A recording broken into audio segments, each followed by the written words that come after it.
Think that men can get pregnant? I hesitated there because I wasn't sure where the conversation was going or what the goal was. I mean, I do take care of patients with different identities. I take care of many women. I take care of people with different identities. And so that's where I paused. I think, I wasn't sure where you were going with that. Well, the goal is just the truth. So can men get pregnant?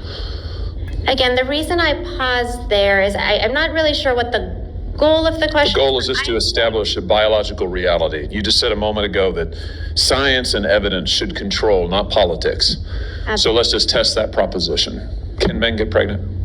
I take care of people with many identities, but can men get pregnant? Many women that can get pregnant. I do take care of people that don't identify as women. That can men get pregnant? Again, as I'm saying, let me just remind you testified to a moment ago. Science and evidence should control, not politics. So can men get pregnant? You're a doctor, I think. Science and evidence should guide medicine.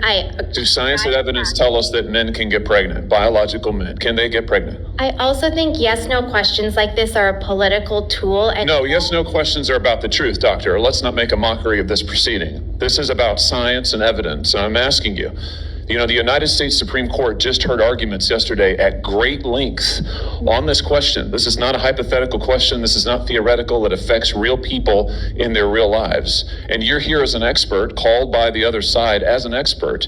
And you've been telling us that you follow, right, you're a doctor, and you follow the science and the evidence. So I just want to know, based on the science, can men get pregnant? That's a yes or no question. It really is, I think. I think you're trying to reduce the complexity of a lot. I'm not. I'm trying to get, it's not complex. I'm trying to get to an answer, and I'm trying to test, frankly, your veracity as a medical professional and as a scientist. Can men get pregnant? I think you're also conflating male with... No, I'm not conflating male and female. They're two different things. There's biological men and there's biological women. And I want to know, can men get pregnant?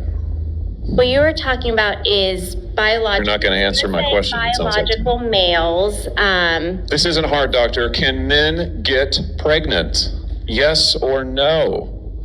I would be more than happy to have a conversation with you that is not coming from a place of trying to be polarized and push. I'm not trying to be polarizing. I'm trying to ask, I think it is extraordinary that we are here in a hearing about science and about women.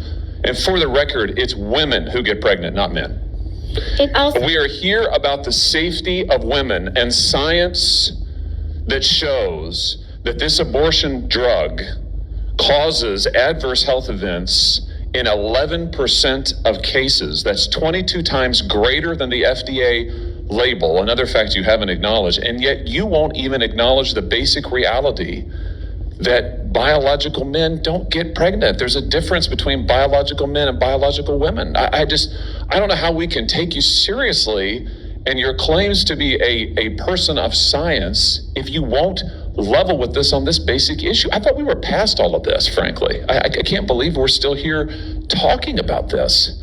I am a person of science, and I'm also someone here who's here to represent the complex experiences of my patients, and I don't think polarized language or questions serve that goal. I don't think they serve the American people. It is not polarizing to say that there is a scientific difference between men and women, and I want this to be clear and for the record. It is not polarizing to say that women are a biological reality and should be treated and protected as such.